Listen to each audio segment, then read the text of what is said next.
السلام عليكم ورحمة الله وبركاته. وعليكم الحمد لله رب العالمين، والصلاة والسلام على رسول الله وعلى آله وصحبه أجمعين، أما بعد. قال الله تعالى في القرآن المجيد: أعوذ بالله من الشيطان الرجيم، بسم الله الرحمن الرحيم. هو الذي بعث في الأميين رسولا منهم يتلو عليهم آياته ويزكيهم ويعلمهم الكتاب والحكمة وإن كانوا من قبل لفي ضلال مبين. قال رسول الله صلى الله عليه وسلم: تركت فيكم أمرين لم تضلوا ما تمسكتم بهما، كتاب الله وسنة نبيه، أو كما قال عليه الصلاة والسلام. ഏറ്റവും ബഹുമാനാദരവ് നിറഞ്ഞ ഉസ്താദുമാർ,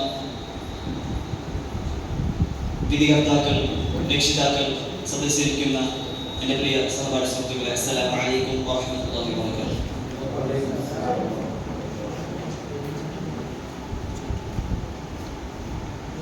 കണിശമായ ഏകദൈവ ആദർശവും അതിലധിഷ്ഠിതമായ ധാർമ്മികതയും പഠിപ്പിക്കാൻ വേണ്ടി അല്ലാഹു സുബ്ഹാനഹു വ തആല പല പല കാലഘട്ടങ്ങളിലായി പല പല സമൂഹങ്ങളിലേക്കായി ആയിരക്കണക്കിന് പ്രവാചകന്മാരെ നിയോഗിച്ചിട്ടുണ്ട്.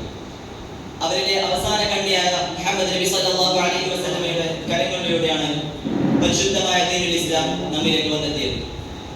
മുൻകഴിഞ്ഞ ഏതൊരു സമുദായത്തെയും പോലെ കാലചക്രത്തിന്റെ ചീറിപ്പാച്ചിലിൽ നമ്മുടെ സമുദായത്തിലും ചില ഫിത്നകൾ തലപൊക്കി തുടങ്ങി.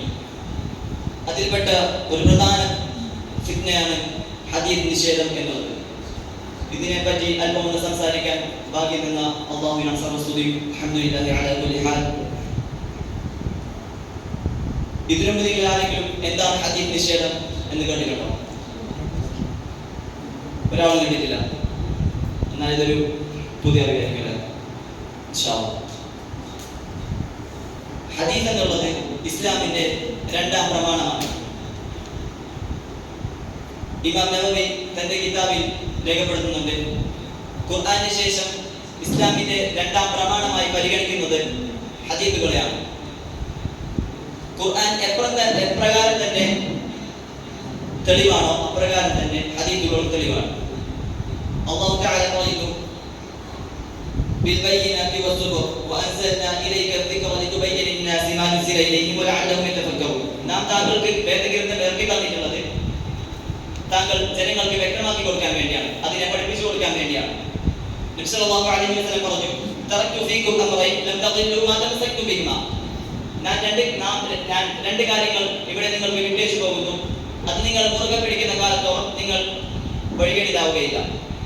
ഒന്ന് അല്ലാഹുവിന്റെ ഗ്രന്ഥവും മറ്റൊന്ന് നബി സല്ലല്ലാഹു അലൈഹി വസല്ലമയുടെ ചര്യയുമാണ്. ഈ വിഷയത്തിൽ നമുക്ക് സംസാരിക്കാനുള്ളത് 5 വിഷയങ്ങളാണ്.